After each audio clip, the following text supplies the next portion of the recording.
अस्सलाम वालेकुम। मैं हूं डॉक्टर हारून हैदर और आप देख रहे हैं मेरा यूट्यूब चैनल। नाज़रीन, पिछली वीडियोस में हमने किडनी स्टोन से मुतालिक आपको मुकम्मल तौर पर आगाही देने की कोशिश की थी। आज की वीडियो बहुत इम्पॉर्टेंट है। इसमें मैं आपको बताऊंगा कि कौन सी एहतियात अपनी आप डाइट में कर सकते हैं, अपनी रोज़मर्रा ज़िंदगी में कर सकते हैं, जिसको अपनाते हुए आप जो है स्टोन फॉर्मेशन या किडनी स्टोन्स या पथरी बनने के अमल से छुटकारा पा सकते हैं। जो सबसे पहली चीज़ जो मैं आपको बताना चाहूँगा, जो पथरी बनने की सबसे कॉमन वजह वो पानी का कम पीना है। तो एक मुनासिब क्वांटिटी के अंदर, मिकदार के अंदर पानी पीकर आप पथरी बनने के अमल को रोक सकते हैं।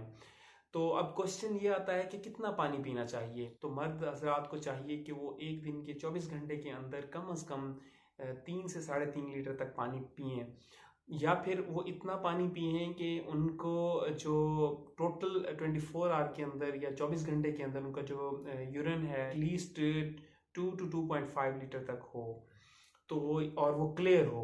तो ये इंडिकेट करता है कि आप जो है आपकी जिस्म के अंदर पानी की कमी नहीं है, डिहाइड्रेशन नहीं है। अब डिहाइड्रेशन जो है यही स्टोन फॉर्मेशन या पथरी बनने के अमल को वो तकवीत देता है, वो सपोर्ट करता है। तो पानी ज़्यादा पीना है आपने। कम से कम एक मर्द को चाहिए कि वो 13 से 14 गिलास पानी पिए, और जो ख़वातीन के अंदर 10 से 11 गिलास पानी की रिकमेंडेशन की जाती है। तो एटलीस्ट इतना पानी आपने पीना है। दूसरी चीज़ जो मैं आपको बताना चाहता हूँ वो है आपने नमक का कम से कम इस्तेमाल करना है। हमारा जो लाइफस्टाइल है, हमारा जो खाने पीने का सर्कल है, उसमें नमकियात बहुत ज़्यादा इस्तेमाल करते हैं। हम रोज़मर्रा ज़िंदगी में बर्गर्स यूज़ कर रहे होते हैं, जंक फूड यूज़ कर रहे होते हैं, दही भल्ले, गोलगप्पे, समोसे, पकौड़े और चिप्स वगैरह। इन सब चीज़ों के अंदर नमक, जो साल्ट है, सोडियम की क्वांटिटी बहुत ज़्यादा पाई जाती है। तो सोडियम जो है, अगर तो वो डाइट के अंदर आपका डाइटरी इनटेक उसकी बहुत ज़्यादा है, इतदाल से ज़्यादा है, नॉर्मल लिमिट से ज़्यादा है, तो वो स्टोन फॉर्मेशन को सपोर्ट करता है, जिसकी वजह से आपको पथरी बार बार हो रही होती है और आपको पता ही नहीं होता कि आपकी क्या वजह है। कि अक्सर लोग ये शिकायत करते हैं कि हमें बार बार पथरियाँ बन रही हैं। तो उनकी यही वजह होती है कि उनकी डाइट्स के अंदर ऐसे अवामिल होते हैं, ऐसी उनकी डाइट होती है जो कि पथरी बनने के जो प्रोसेस है, अमल को सपोर्ट कर रहा होता है। अच्छा, तीसरी चीज़ जो मैं आपको बहुत इंपॉर्टेंट है वो बताना चाह रहा हूँ, वो है प्रोटीन का इस्तेमाल। हम क्योंकि हमारी जो ग़िज़ा है वो प्रोटीन बेस्ड बहुत ज़्यादा है। प्रोटीन कौन कौन सी ग़िज़ा में पाई जाती है, उनके अंदर मैं आपको बताता चलूँ कि उनके अंदर रेड मीट है, वाइट मीट है, हमारी मुख्तलिफ़ किस्म की दालें हैं। तो ये बहुत रिच सोर्स है प्रोटीन का। हम अपनी होटलिंग के अंदर, हम अपनी तकरीबात के अंदर, इवन के घरों के अंदर भी डेली बेसिस पे गोश्त या फिर प्रोटीन बना रहे होते हैं। तो हमें चाहिए कि हम एक लिमिट के अंदर या एतदाल के अंदर गोश्त का इस्तेमाल करें अपनी ग़िज़ा के अंदर। कैल्शियम ऑक्सलेट स्टोन, क्योंकि मैंने पहले बताया आपको, हमारे जो एरिया है उसके अंदर बहुत ज़्यादा प्रेवलेंट है, और एक वजह उसकी ऑक्सैलिक एसिड कंटेनिंग फूड है। उसके अंदर वो तमाम सब्जियां हैं जिनके सब्ज पत्ते हैं, ग्रीन लीफी वेजिटेबल्स उनको बोलते हैं। वो तमाम लोग जिनको पथरियों की बीमारी है तो उनको चाहिए कि वो कम इस्तेमाल करें, जिसमें साग, मेथी, पालक और इवन के आलू, शकरकंदी और चॉकलेट्स, चाय, इन सब चीज़ों के अंदर ऑक्सैलिक एसिड बहुत ज़्यादा पाया जाता है। नेक्स्ट चीज़ है वो कैल्शियम के मुतालिक मैं आपको बताना चाहता हूँ। कहा जाता है कि कैल्शियम, क्योंकि कैल्शियम ऑक्सलेट स्टोन के अंदर कैल्शियम पाई जाती है, तो इसलिए हम कैल्शियम भी जो अपनी ग़िज़ा में लेना वो कम कर दें।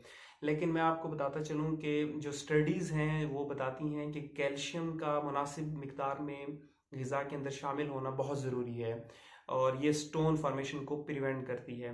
इसलिए कैल्शियम कंटेनिंग फूड्स, जिसके अंदर दूध है, दही है, या तमाम के तमाम डेयरी प्रोडक्ट्स है, वो हमें अपनी ग़िज़ा के अंदर मुनासिब मिकदार में लाजमी लेनी चाहिए। जो अगली जो बहुत इंपॉर्टेंट जो मैं फैक्टर बताने वाला हूँ वो है सिट्रिक एसिड या सिट्रस फ्रूट्स। कहा जाता है कि अगर तो नेचुरल तौर पर स्टोन किलर है, पत्थरी बनाने के अमल को जो कुदरती तौर पर जो इंग्रेडिएंट उसके खिलाफ काम करता है वो है सिट्रस एसिड। और सिट्रिक एसिड उन तमाम फलों के अंदर पाया जाता है जिनका जायका तुर्श होता है, जिसमें हम लीमू को लेते हैं, संतरा है, किन्नू है या फिर माल्टा है। आजकल इनका मौसम है तो हमें चाहिए कि अपनी ग़िज़ा के अंदर इनको बहुत ज़्यादा इस्तेमाल करें। और लेकिन इसके में एक एहतियात ये बरतनी है कि इसमें नमक नहीं छिड़कना इनके ऊपर। गर्मियों में भी अगर हम नींबू पानी वगैरह इस्तेमाल कर रहे हो तो उसमें भी हम, अगर वो मरीज़ जिनको पथरियों की बीमारी है तो उसमें उन्होंने साल्ट इंटेक कम लेने का डॉक्टर ने मशवरा दिया है, तो वो भी वहाँ पे एहतियात बरतेंगे।